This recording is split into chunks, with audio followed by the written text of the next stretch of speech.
कई केस ऐसे देखे जहां लोगों ने मकान शिफ्ट कर दिए पर उनके जो देवी देवता है वो तो पुराने ही मकान में रह गए और लोग यहाँ पे पूजा पाठ कर रहे हैं पर उनको बेनिफिट नहीं हो रहा है। तो क्यों? आप ऐसा सोचिए ना, आपने जो पुराना मकान आपने वहीं रहते थे तो वहीं पे उनकी प्राण प्रतिष्ठा रहती है, पर आपने नए मकान में शिफ्ट कर दिया, मूर्तियों को भी ऐसे उठाए और ले गए। ऐसा नहीं होता है। जब भी हम किसी भी देवी देवता की आपने जहाँ पे साधनाएं की हैं, अनुष्ठान किए, तो वहां उनमें प्राण और एनर्जी आ ही जाती है, स्वाभाविक है। तो जब भी आप उनको मकान शिफ्ट करते हैं, नया मकान लेते हैं, तो उनको फिर आमंत्रण के साथ, निमंत्रण के साथ उनको ले जाया जाता है और जहां आप ले जा रहे हैं वहां पर भी उनकी स्थापना विधि पूर्वक की होती है और हवन होता है, उसके बाद ही वो अपना स्थान ग्रहण करते हैं।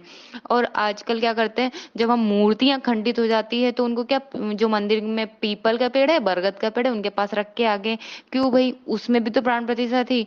तो ऐसा नहीं कर सकते, उनसे भी क्षमा याचना आपको मांगनी पड़ती है और उनकी मूर्ति के बराबर का वजन आपको मंदिर में नमक दान में देना पड़ता है। जिस मानो 1 किलो समथिंग इजीली मिल जाता है नमक, तो 1 किलो समथिंग तो आपको देना पड़ता है। उसके बाद भी उसको वहां पर ना रखकर आप जल प्रवाहित कर सकते हैं और क्षमा याचना कर सकते हैं। नमस्कार दोस्तों, मैं प्रज्ञा आपका हार्दिक स्वागत करती हूँ अपने प्रोग्राम में। दोस्तों, ये मेरा व्हाट्सअप नंबर, यदि किसी को भी कुंडली से रिलेटेड जानकारी चाहिए या कुंडली बनवाना हो तो आप इस पर संपर्क कर सकते हो और इसके चार्जेस है। और यदि मेरा प्रोग्राम आपको अच्छा लग रहा है तो लाइक करें, शेयर करो, प्लीज सब्सक्राइब जरूर करें। और दोस्तों, ये है कि जब भी आप फोटो आपके पास बहुत सारी आ जाती है तो आप उनको ऐसे ही दान में नहीं दे सकते।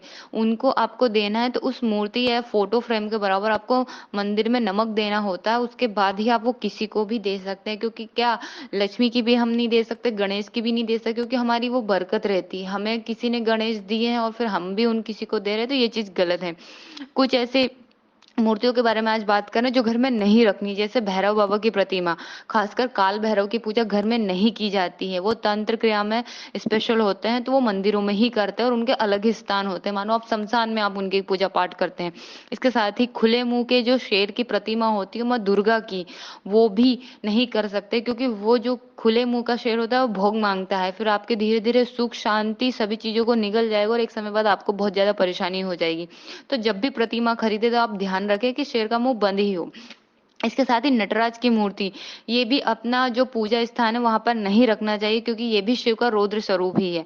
इसके बाद शनिदेव की मूर्ति, ये भी घर में नहीं रखी जाती, क्योंकि वो न्याय का देवता है और उनको वैसे रखते ही नहीं है वैसे तो, पर रखना भी नहीं चाहिए। और इनकी भी घर पर पूजा नहीं की जाती है। इसके बाद राहु केतु की जो पूजा है वो भी घर पर नहीं की जाती, ना इनकी मूर्ति और तस्वीर रखी जाती है।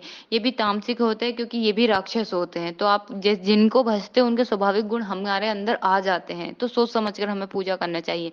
इसके साथ ही पितरों का फोटो, बहुत सारे लोग क्या करते हैं, देवी देवता के साथ पितरों का भी फोटो रख देते हैं, वो नहीं करना चाहिए। देव लोग अलग है, देवता कोटि के लोग अलग होते हैं, पितृ कोटि के लोग अलग होते हैं, उनका एक अलग लोक होता है। तो इसीलिए उनका जो दिशा होता है दक्षिण दिशा होता है, तो आप उनमें उनका फोटो लगा सकते हैं। वैसे तो लगाना भी नहीं चाहिए, जब भी उनका 16 श्राद्ध आए तभी उनकी पूजा करनी चाहिए। इसके बाद ही आप ऐसी मूर्तियां या पोस्टर घर में नहीं रखने चाहिए मंदिर में जो क्रोध वाली हो, युद्ध वाली हो, तो उनको भी, वो भी उग्रता वाली लिए होती है। तो आपको क्या करना, सौम्य चीजें रखनी है। जैसे आप शिव परिवार का पूरा फोटो है वो रख सकते हैं, और ऐसे फोटो रखो जो जो फेस पे स्माइल हो, देवी देवता के आशीर्वाद मुद्रा में हो, ऐसी मूर्तियां रखे। खंडित मूर्तियां भी ना रखे। और जैसे सरस्वती गणेश इनकी भी रखती है, तो बैठे वाली मूर्ति आपको रखना है। और गणेश की स्पेशल पीठ नहीं दिखनी चाहिए, क्योंकि वो अलक्ष्मी का वास माना जाता है। तो वो आपको जो कुछ चीजें स्पेशल अपने पूजा पाठ में ध्यान रखना पड़ता है इन चीजों को, तभी ये आपको सफलता देती है। धन्यवाद दोस्तों।